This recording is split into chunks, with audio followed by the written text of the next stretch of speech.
Bonjour à tous, bienvenue dans cette nouvelle vidéo qui va traiter, une fois n'est pas coutume, d'une antenne que j'ai fraîchement achetée. Il s'agit d'une antenne quadriband pour le mobile, donc pour mettre sur mon véhicule. Il s'agit de l'antenne NK Tech, modèle NK9000 en ce qui me concerne. Il existe également la 9900, donc 4 bandes, donc que vous voyez actuellement à l'écran. Et cette antenne sera destinée à être, comme je viens de le dire, sur ma voiture et qui aura la capacité de faire du 446 et du 27 mégas en même temps. Donc cette antenne coûte environ 40 euros, 39,80 € et des poussières sur Amazon. On la trouve sur Amazon, donc 40 euros pour, avec les frais de port inclus d'ailleurs. Donc ça peut être une option intéressante. À la base, c'est une antenne qui est prévue pour les bandes radio amateurs, pour le 10 mètres, pour le 6 mètres, pour la VHF et l'UHF. Et donc moi, ce qui m'intéresse, c'est d'être sur la bande PMR 446. Et on verra si c'est possible.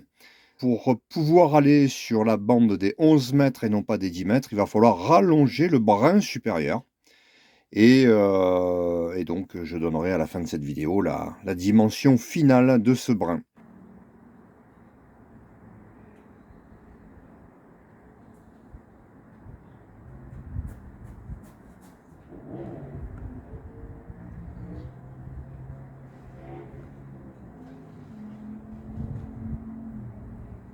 Catastrophe.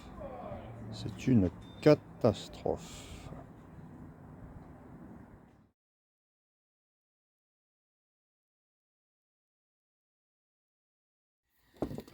Alors, je vais déjà voir, en bougeant un petit peu les spires, là. Les spires qui étaient serrées, je les ai un peu élargis. Je vais voir ce qui se passe, déjà, dans la mesure. Et je vais voir. Si ça augmente, si ça diminue, si ça fait quelque chose, déjà. Puis je ferai pareil avec ce côté. On va bien voir. Allez, mesure de la self.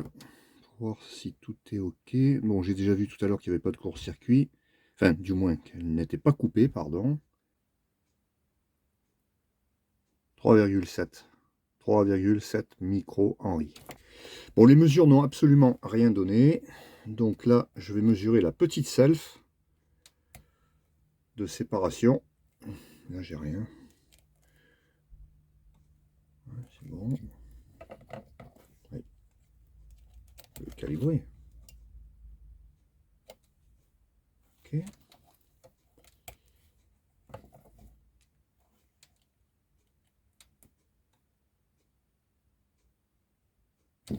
J'ai rien du tout comme mesure.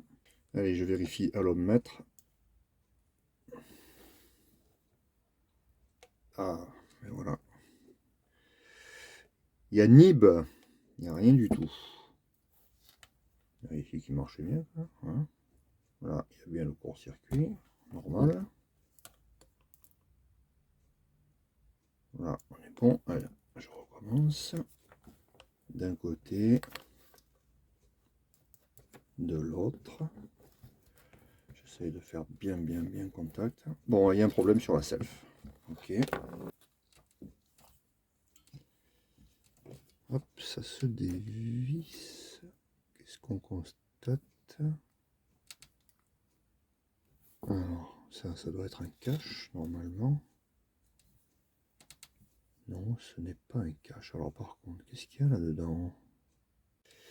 Ouais, j'ai un petit peu zoomé l'affaire. Alors, à quoi il sert cet écrou là? Je découvre en même temps que vous. Hein. Là, je vous dis la vérité, je ne sais pas du tout ce que c'est que ça. Apparemment, il est défait, d'accord. En dessous, il y a un ressort qui s'apparenterait à la self. Ok. Et qu'est-ce qu'il y a d'autre? Pourquoi? Qu'est-ce qu'il fout là, cet écrou? Je comprends pas là. Il n'y a rien d'autre dedans. Hein. Il y a le fond du... Enfin, ce qu'on peut appeler le premier socle. Ça, c'est juste un cache. Euh, alors, qu'est-ce qui se passe? Il y aurait juste un faux contact. Pour faire contact, ils ont foutu juste un écrou comme ça. Alors, en même temps, c'est chinois, hein, on ne peut pas non plus trop en demander. Hein. Bon, je dis ça, mais parfois, il y a du très très bon matériel. Hein. Enfin, là, c'est une chinoiserie. Hein. Voilà. Ah, je vais essayer de faire un petit peu mieux que ça.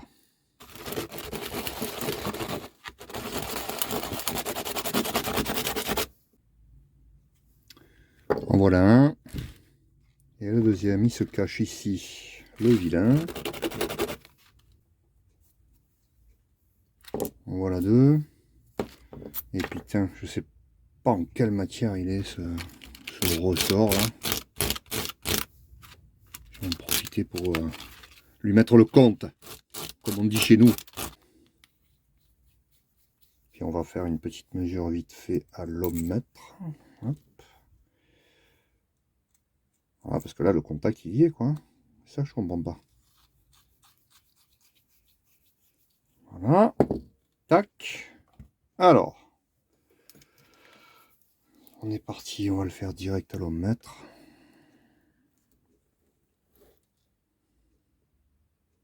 Je préfère 0,6. 0,5. On est bien. Bon, ça a l'air ok. Je vais serrer définitivement. Je vais remettre ça sur l'antenne et je vais faire des tests. Bon, alors voilà ce que ça donne côté résultat. Ça va un peu mieux. On est sur 29 mégas 100. Bon, c'est ce qui est donné hein, pour l'antenne. Hein. C'est pour le 10 mètres. Le 6 mètres, le 2 mètres et le 70 cm. Donc là, c'est parfait pour 29. Donc voici l'antenne en question. Montée sur un assez grand plan de masse. Donc ce qu'il me faut, c'est un bout beaucoup plus long que ça pour aller sur le 27.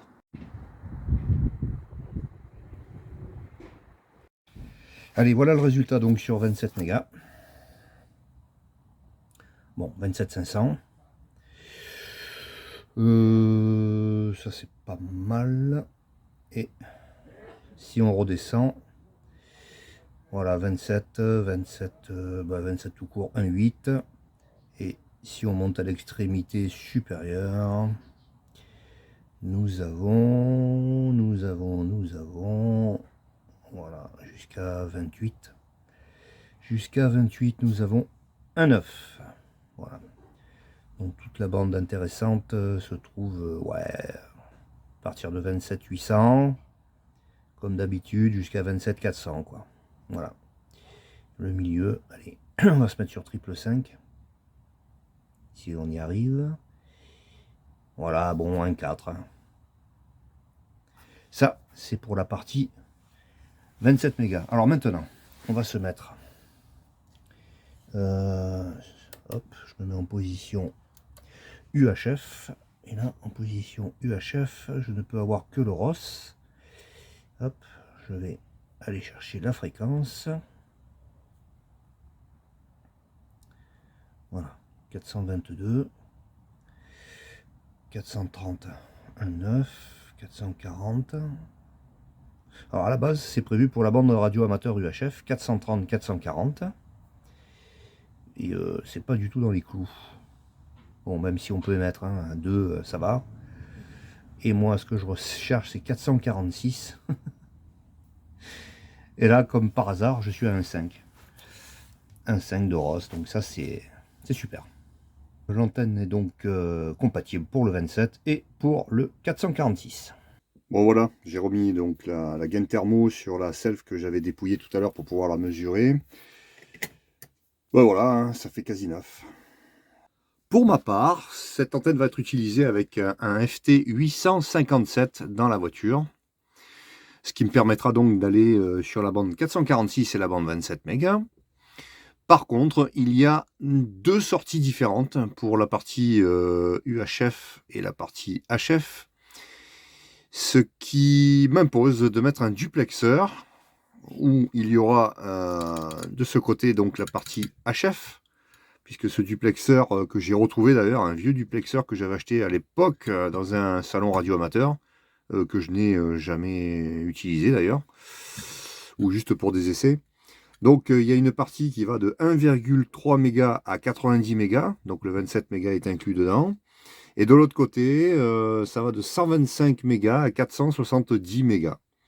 Donc le 446 est inclus dedans également. Là, donc, un cordon qui va sur la sortie du poste UHF. Ici, un cordon qui va sur la sortie HF, donc la sortie 27 mégas. Et ici, ben, ça va à l'antenne, tout simplement. Et ben, nous voici arrivés à la fin de cette vidéo. J'espère qu'elle vous aura intéressé. Si vous décidez d'acheter cette antenne, sachez qu'il y a donc parfois des petites surprises et que ça ne vient pas forcément de votre connexion coaxiale ou du poste en lui-même. Donc, si pour ce type d'antenne ou pour un autre type d'antenne, si vous avez des petits problèmes, ben, pensez à vérifier les selfs, la connexion, les soudures. Et puis voilà, et puis essayez de réparer par vous-même. Voilà, parfois c'est plus simple, plus rapide, moins coûteux, parce que ça évite, on évite de renvoyer le matos, quoi. Voilà, j'espère donc que cette vidéo vous aura plu. Je vous dis à bientôt pour une autre vidéo. Ciao!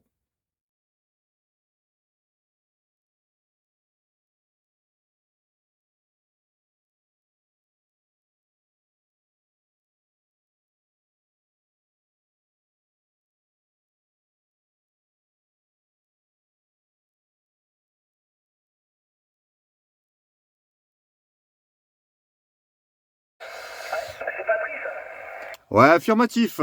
Salut Chris. Ah, salut, mon ami Pat, t'es où là? À quel endroit tu es? Je suis chez moi devant le QRA dans la voiture et je suis en train d'essayer une nouvelle antenne 4 bandes là en fait. Voilà. Donc je suis en train de faire les tout premiers essais et je t'ai entendu, donc je te reçois 56, 57. Et au lit malheureusement je le recevais très très petit là. À toi Chris. Ok. Ouais, ça marche, Patrice. Bah écoute, moi je suis avec la directive, je me suis mis dans la direction d'Olivier là, sur Martigues là, donc je suis pas tout à fait dans ta direction, mais enfin Et bon, j'arrive à te sortir avec le duplexeur. relativement bien quand même. Bon, c'est pas aussi fort que ce que tu me reçois, mais je t'entends malgré tout. Voilà, content de t'écouter. Je suis passé à l'antenne verticale là, Patrice. Tu dois pouvoir m'écouter là, 73. Ouais, 73, j'ai monté également un peu la puissance. Là, je suis à 75 watts. 75, 76 watts. Je suis pas sur la batterie de la voiture, donc je peux en profiter. Ok, ok pour ça, il n'y a pas de problème. Je t'entends mieux en vertical, hein, comme directive, hein, c'est sûr. Mais c'est vrai que le vitrol, moi, c'est compliqué. Hein. Je suis un petit peu la colline là qui me gêne. Hein. À bientôt, Pat. Merci beaucoup. Vas-y, Oli. Ok, Patrick, pas de souci. À très très bientôt. Et grand plaisir et toujours un régal de regarder tes vidéos là. Et je profite de saluer tous les copains là, qui vont visionner tout ça. À bientôt, Pat. Bye bye.